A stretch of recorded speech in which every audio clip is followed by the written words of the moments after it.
Awesome. With Julian Bethwaite from Australia. Julian, we are here for the 2022 Europeans for the 49er and FX and Nacra. Yep. But, I think a lot of people know your name, a lot of people know your father's name, but your association with the 49er, can you give a concise kind of definition of your connection to the 49er? Technically, I'm the copyright holder. So we designed the boat back in 1996 or 1994, actually. It was selected for the Olympics in 1996, and it sailed in the 2000 and all the Olympics since then. So, yep, I'm the copyright holder of that boat. I'm also the copyright holder of the 29er. Cool. And in a design way, your relationship with the 49er and 29er, it's a long evolution with you and your father probably in terms of performance, designing performance boats going back to 18-foot skiffs? Oh, totally. Look, as I commented before, I was a very lucky boy. I had the right father. I had the right second father, which was Ian Bruce from Canada. So Dad taught me all the hydrodynamics and all the technical aspects. Ian taught me all the design aspects and a lot of the politics. I then had some really good friends, one here in Copenhagen, Kim Anderson, and others within World Sailing that helped a lot with the political side of it. There's a guy called what was his name? Hal Wagstaff. He was a Kiwi.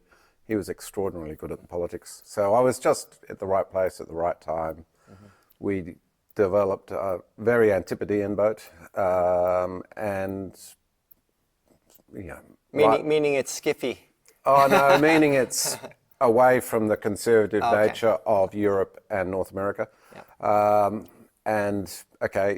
We've taken the world by storm. In Copenhagen last weekend, you had 170 29ers.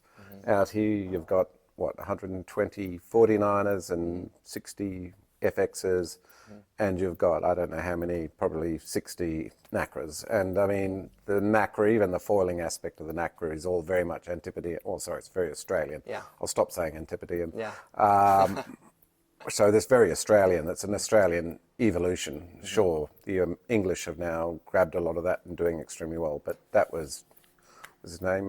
Rowan Veal, I think, was the one who did all that. And that's evolved into your foiling week and everything else. So this spread has sort of come the other way rather than from Europe down. It's come from Australia, New Zealand up. And there's some Argentinians in there and there's some South Africans in there too. So that's why I use the term Antipodean.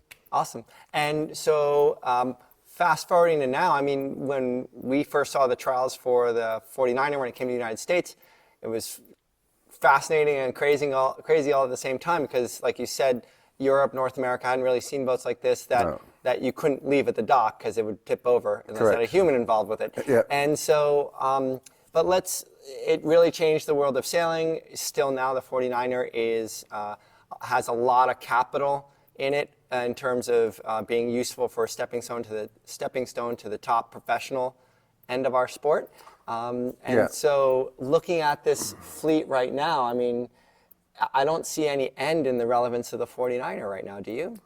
Oh, look, it's one of those things. If the boat isn't superseded in the next 10 or 20 years, something's wrong with the sport. Yeah, right. So it's if a boat has a 50-year legacy in these times, that's probably stretching it.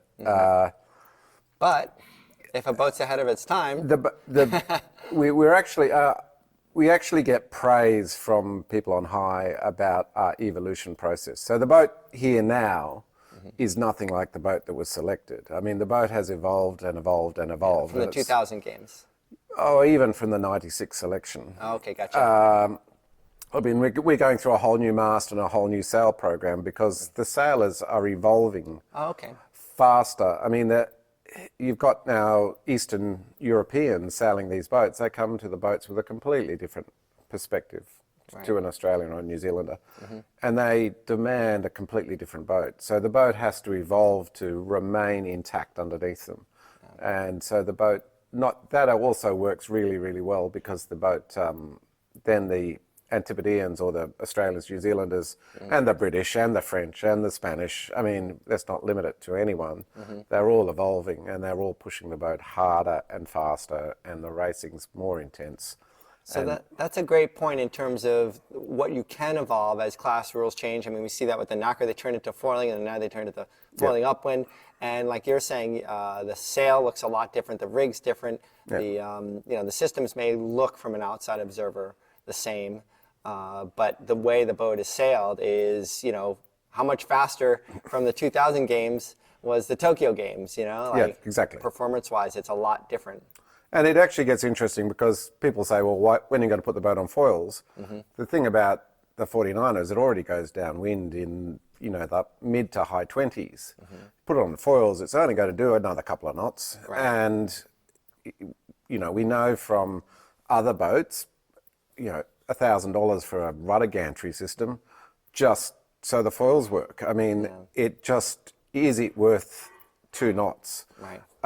So the boat, and from my point of view, no, it's not worth 2 knots. It's like putting, that's a bad example.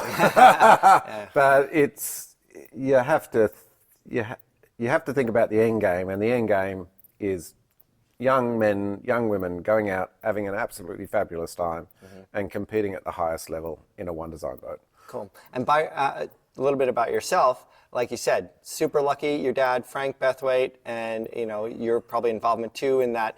It's the Bible of high performance sailing, called High Performance Sailing, I think is the name of the book. Yeah. And 2 of them. Yeah. And so, looking at all the effort and kind of pushing into areas that, either expanding planing boats or expanding or creating completely new rigs that are, all these ideas are kind of now still contemporary and relevant, pushed sailing into different spaces. My question to you is, being with 18-foot skiffs and all the other boats that you and your father developed, and now we have a boat that's continuing to evolve, but still the highest end of the sport.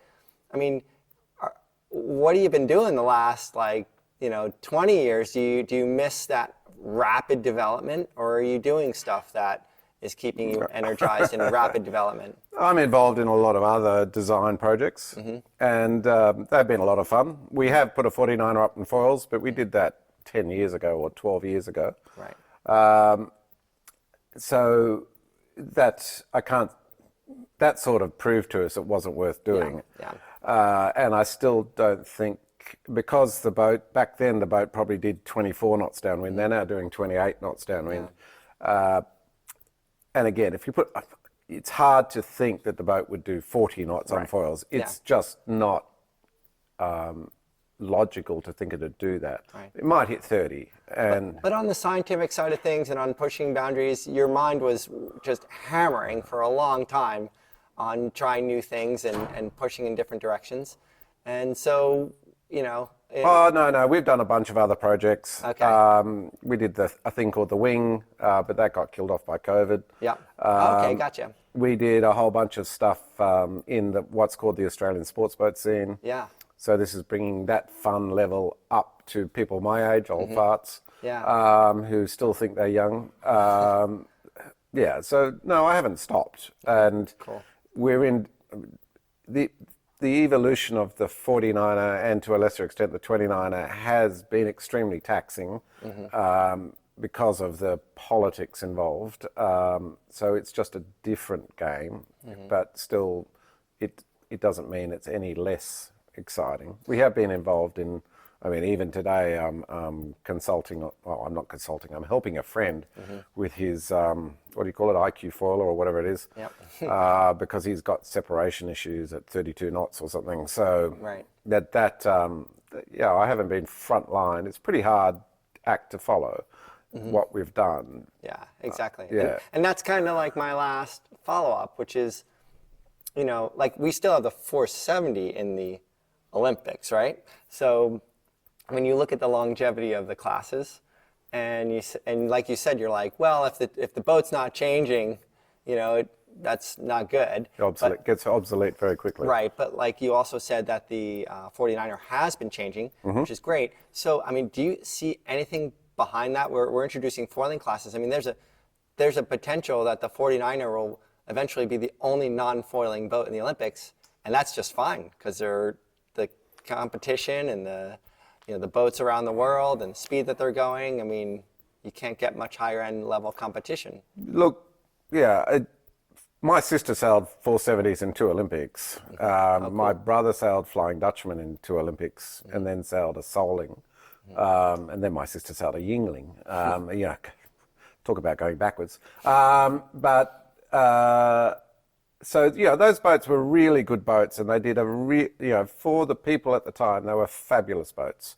And for a lot of people, the 49er just scares them, and the 29er even scares oppie kids who stay in oppies too long. If a kid's been an oppie at 14 and jumps into a 29er, he's terrified. He just doesn't have the skill set. So there are a lot of boats in the marketplace at the moment which are perfect for those people. I think the 49er, we have foiled it. It can foil. The issue is whether it's worthwhile foiling, and I think at the moment that is a definite no. I think if we put foils on a 49er, that actually go around the course slower, particularly given that the mean wind speed in the world is 8 knots or 9 knots, and you really need 10 or 12 knots to make a Nacra go and make all these other things go. So it's a net negative at the moment. But as foils evolve, we'll get to the point where, we probably have to foil a 49er. Yeah. And it may not be called a 49er, it might be called a Something. A Chris's Folly. There you go. And I guess my last thought really is that, it's easy to try to draw a comparison with someone like Bruce Kirby, with the laser, another really popular class that's an Olympic class. But obviously that was a lot different. You're heavily involved with the boats, with the sailors, with the class associations, with the manufacturers. And like you said, it can be a little taxing, right, in terms of those involvements, dealing with politics. You have federations, you have the international governing body. And so, but you must be pleased that the design and the evolution of the design and the sailors have evolved and continue to evolve. Absolutely. No. And whereas, in 1996 and, in 2000, they tried to kick the boat out, the old guard gathered around the boat and said, no, it's staying in. Now that old guard is old 49er sailors.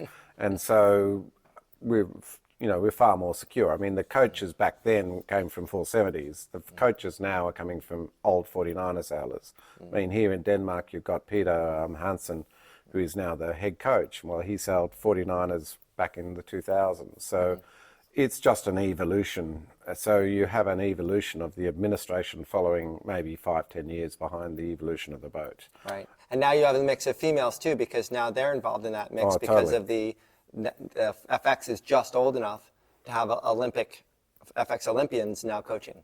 Well, you've got Jo here, who's come out of the 470, gold medalist, Kiwi, blah, blah, blah, blah, and she's vice president of world sailing. She's sailing an FX here, all that sort of stuff. That's part of that evolution. Yeah, and very influential evolution.